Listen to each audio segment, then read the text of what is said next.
नमस्कार, रामराम महाराष्ट्र न्यूज मध्ये आपले स्वागत आहे।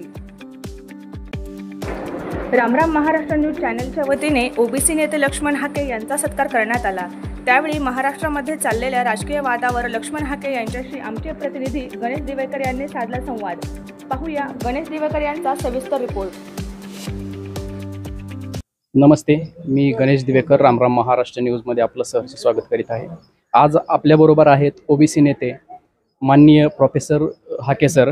आपण त्यांच्याशी बातचीत करणार आहोत। हाके सर, मला एक सांगा की गेल्या 4-5 दिवसापासून जरा राजकीय वादळ संपूर्ण महाराष्ट्रामध्ये उठलेलं आहे।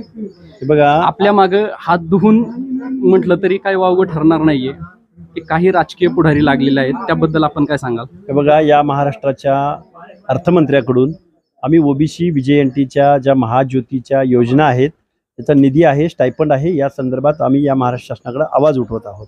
आणि हा आवाज उठवत असताना हा घाव एवढा वर्मी लागलेला आहे की ते आम्हाला वैयक्तिक डॅमेज करण्याचा प्रयत्न करतायत, बदनाम करण्याचा प्रयत्न करतायत, त्याचं सोशल मीडियाच्या माध्यमातून काही गोष्टी दाखवण्याचा प्रयत्न करतायत।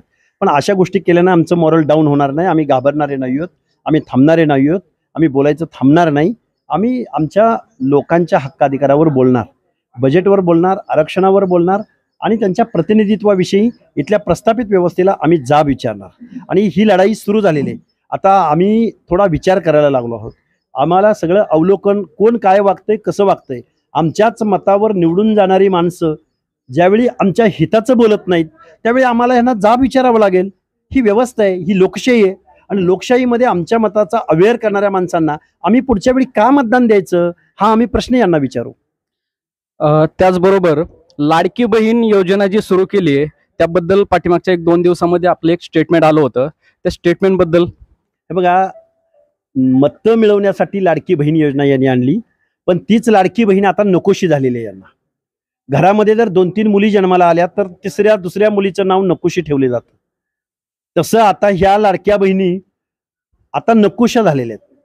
त्यामुळं या सरकारचं खरं खायचे दात वेगळे आणि दाखवायचे दात वेगळे हे दिसलेले आहेत। आणि लाडक्या बहिणीच्या नावाखाली हा निधी कुणाचा ढापतायत, चोरतायत तर सामाजिक न्यायाचा, म्हणजे दलितांचा, आदिवासींचा, भटके विमुक्तांचा, ओबीसींचा निधी ते लाडक्या बहिणीकडे देत आहेत। म्हणजे आमचाच निधी आमच्याच लाडक्या बहिणीसाठी। ज्या पद्धतीनं गावगाड्यात दीनदलित, शोषित, वंचित राहिला तशाच महिला राहिल्या।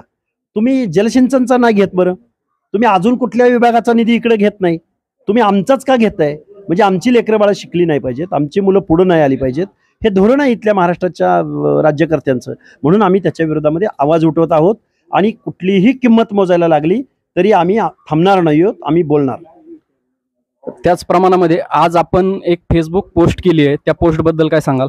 आजची फेसबुक पोस्ट ही अजितदादांच्या इमेज बिल्टअपच्या संदर्भातली, जे दादांनी गुलाबी जॅकेट घातलं आणि लोकसभेला जो सपाटून मार खावा लागला होता त्यांना, त्यातून पुढे येण्यासाठी त्यांनी सोशल मीडिया नावाची एक डिझाईन बॉक्स नावाची एक कंपनी मुंबईमध्ये आहे, तिला 200 कोटी रुपये दिलेले आहेत फक्त गुलाबी जॅकेट कसं चांगलं आहे प्रतिमा सुधारण्यासाठी।